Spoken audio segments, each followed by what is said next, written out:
le César du meilleur acteur. Et puis on essaiera un jour de faire une grande cantine gratos. Yes, we can. Serge Gainsbourg, bonjour. Il n'y a eu qu'un vainqueur, c'est l'espoir. Europe 1.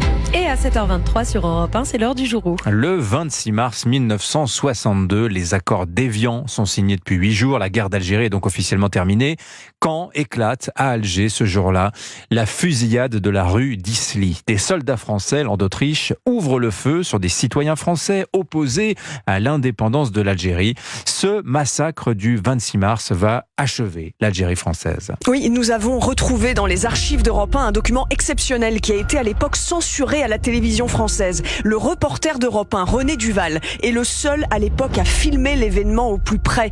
On voit et on entend l'armée française tirer sur des manifestants pacifiques et les manifestants crier « Ne tirez pas, halte au feu ». Écoutez. Alors, ne tirez pas.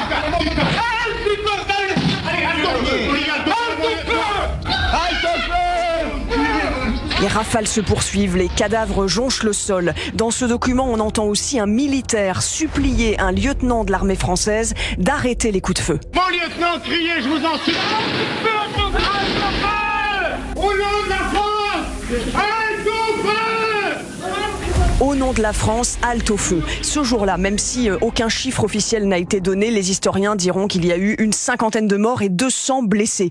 Une première rafale est partie sans que l'ordre ait été donné. Et ensuite, il y a eu une panique générale, raconte sur Europe 1 le journaliste Julien Besançon, quelques heures après la fusillade.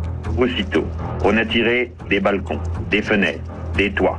Les hommes, les femmes se marchaient dessus, arrachant leurs vêtements, abandonnant sur la chaussée leurs chapeaux, leurs lunettes, leurs chaussures, qui en est encore jonchée dans les mares de sang à l'heure actuelle. Et le journaliste d'Europe 1, René Duval, qui était en première ligne, revient 40 ans plus tard sur cette fusillade et sur le profil des soldats qui ont tiré. Au début de la rue d'Isly, il y avait ce barrage de tirailleurs algériens, de supplétifs, et eux qui croyaient que la guerre était finie, ils étaient vraiment à cran avec les insultes que leur lançaient les pieds noirs. La tension était grande, et on aurait lancé un pétard, la fusillade aurait éclaté. Ce drame est comme une tache indélébile de notre histoire. C'est une situation impardonnable pour la République, a dit le président Macron dans un discours il y a 2 ans.